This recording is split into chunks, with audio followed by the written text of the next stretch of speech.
Kejaksaan Negeri Muba kembali menetapkan tersangka baru dalam kasus dugaan tindak pidana korupsi pengadaan tanah proyek Jalan Tol Betung Tempino Jambi tahun 2024. Tersangka yang ditetapkan yakni YH, penjabat asisten 1 pemerintah Kabupaten Muba.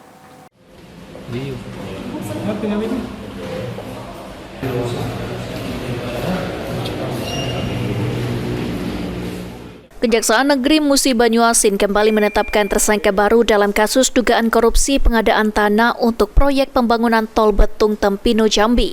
Kali ini asisten 1 pemerintah Kabupaten Muba berinisial YH resmi ditetapkan sebagai tersangka pada Selasa 11 Maret 2025.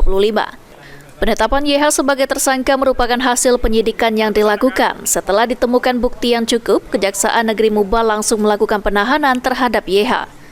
Sebelumnya dalam kasus yang sama, Kejari Muba telah menetapkan 2 tersangka lainnya, yakni Haji Alim dan Amir Mansur. Penyidik terus mengembangkan kasus ini guna mengungkap lebih dalam peran pihak-pihak yang diduga terlibat dalam dugaan tindak pidana korupsi. Kejaksaan Negeri Musi Banyuasin berdasarkan surat perintah Kepala Kejaksaan Negeri Musi Banyuasin telah melakukan penetapan tersangka dan melakukan penahanan terhadap Y yang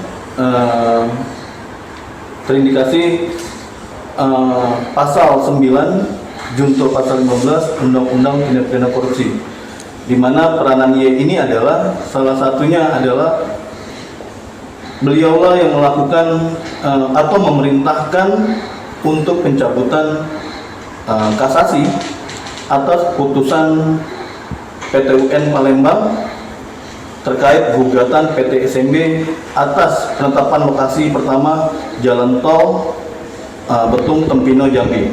Selain itu adalah Y ini adalah mempunyai peran meminta kepada Kepala Desa Simpang Tungkal yang berinisial RA untuk menandatangani surat pengakuan surat penguasaan fisik bidang tanah milik HA di daerah Simpang Tungkal. Ruzi Iskandar, PAL TV.